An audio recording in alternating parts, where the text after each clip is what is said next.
I'm Dr. Orion Taraban, and this is PsycHacks, Better Living Through Psychology. And the topic of today's short talk is girl math. So in this episode, I'm going to discuss how women are subject to making emotional decisions about economic realities using a concrete, anonymized example from a recent consultation. Now, the point of this discussion is not to make fun of or put down this particular person, because the fact of the matter is, this person is emblematic of an issue that is very prevalent among the women that I consult and in society in general. So she's being used here because she exemplifies a larger phenomenon, not because she is some strange outlier that deserves any particular scorn or mockery. So here's the situation.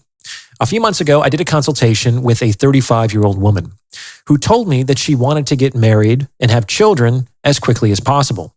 She also told me that she just ended a 4-year relationship and that she hadn't yet re-entered the dating scene. And I responded, okay, well, that relationship is probably your best bet of getting married and having kids in the immediate future. And it might still be possible to warm that one back up. Can you tell me a little bit about what the issue was? Why did you decide to end the relationship? It turns out that she was living in his apartment. He took care of the rent and the utilities and the food and who knows what else. And in return, he apparently expected her to perform some low-value labor, her words. And I asked, what does that mean, low-value labor? And she told me that he wanted her to do half his laundry, which, to be fair, is kind of a strange request, half his laundry. But maybe she balked at doing all his laundry, and he was trying to get some skin in the game. In any case, the woman was apparently adamantly opposed to doing this man's laundry. The issue came to a head, and the woman decided to end the relationship and move out of his apartment. So I wanted to talk about this a little bit. First and foremost, as I discussed in the episode, The Trap of the High-Value Woman, you can't only do the high-value stuff. You can't just be the personal confidant or the business partner or the passionate soulmate all the time. That's like expecting a job to be 100% what you want to do and 0% what you don't want. Obviously, we want our jobs and our relationships to be mostly what we want to do, but no one can get 100%. That's just unrealistic. But the point I really want to make here is, was that actually low-value labor? Let's consider some rough calculations, shall we? This woman moved out of that guy's apartment and got her own one-bedroom, which in San Francisco costs around $3,000 a month. She is now responsible for that entire rent herself, plus utilities and food. I asked her how much she made, and she told me that after taxes, she takes home $75,000 a year. Now, that might sound like a lot to some of the listeners out there, but it is not a lot for San Francisco. We would call that Bay Area poor. Why? Because those three things alone, rent, utilities, food, are going to put her back somewhere to the tune of $5,000 a month. 5,000 times 12 is $60,000. That means that after taxes, this woman enjoys a discretionary income of $15,000 a year. I'll return to the full significance of this number in a minute, but first, let's talk about laundry. Now, laundry is actually the easiest of all the domestic chores because technology. You move the clothes from the hamper to the machine and push a button. An hour later, you move the clothes to the other machine and push a different button. Most of the actual labor involves folding the clothes and putting them away. Given the low-maintenance care of most guys' clothes, however, a load of male laundry can demand 15 minutes of actual effort max. Now, this woman's ex-boyfriend wanted her to do every other load of laundry, which would probably amount to 2 loads a month. At 15 minutes per load, that's 30 minutes of actual labor per month. And because she wasn't willing to do those 30 minutes of labor, she now has to pay $60,000 a year to cover the various expenses associated with living alone. Okay? So what this means is that laundry was not a low-value activity. Given the economics in play, this guy was actually offering to pay this woman $10,000 an hour to do laundry. Remember, she was saving $5,000 a month by having him subsidize her living expenses, and all he requested was 30 minutes of actual work a month in return. 30 minutes at $5,000 is 1 hour at 10,000. Now, before I go any further, if you're liking what you're hearing, please consider sending this episode to someone who might benefit from its message, because it's word of mouth referrals like this that really help to make the channel grow. You can also hit the thanks button and tip me in proportion to the value you feel you derived from this episode, because I depend on your support to make all this happen. I really appreciate it. I will also soon be starting a weekly newsletter, so if you want to opt in, you can do so on my website.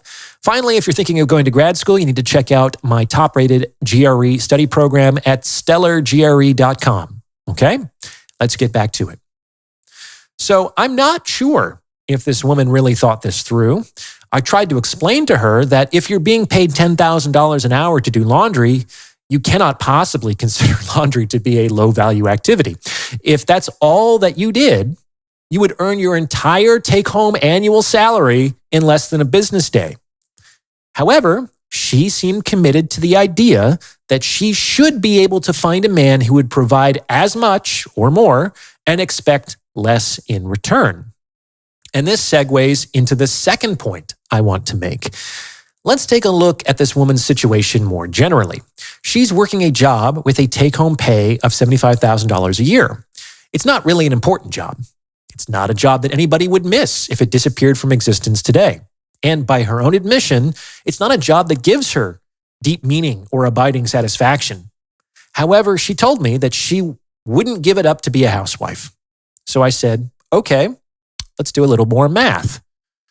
As previously mentioned, San Francisco is a very expensive market. After taxes and expenses associated with the minimum standard of urban survival, she was left with a discretionary income of about $15,000 a year, or about $40 a day. Now, $40 a day is not something you can easily break out of. Like, you're never going to buy a house if you're earning $40 a day. Your car needing new brakes is going to wipe out 2 weeks of discretionary income. God forbid you get hurt or you get laid off. The margins here are so small that life would indefinitely have to go perfectly in order to feel like you were making any profit at all. It also means that this woman was working a full-time job in order to earn enough to continue to afford to work a full-time job. If most of your income is spent just so that you can earn your income, you've got a real problem on your hands. Like, this is not an enviable position to be in, and it certainly shouldn't be someone's professional goal. However, I know many, many women in their 30s who end up in just such a predicament. My point is that things aren't always what they seem. That low-value chore was actually netting her $60,000 a year in comparable goods, whereas her career was earning her $5 an hour in functional profit. Her ex-boyfriend could have paid her $41 a day to take care of the apartment, and she would have been better off financially than living alone and working a full-time job. She also wouldn't have had to work 8 hours a day to do this.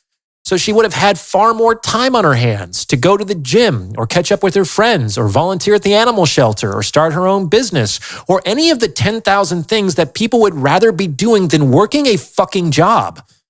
However, this woman was so deeply indoctrinated with the idea that providing domestic service to a man was shameful, insulting, and beneath her dignity that she was willing to become a wage slave to avoid it. I see it all the time.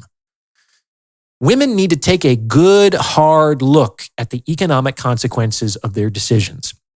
There's the woman who broke up with her boyfriend because he didn't want to split the childcare with her if they had kids.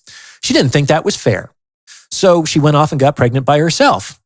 And now she does all the childcare by herself, but without a partner's material and emotional support. Or there's the woman who broke up with her boyfriend because he wanted to split the bills 70-30.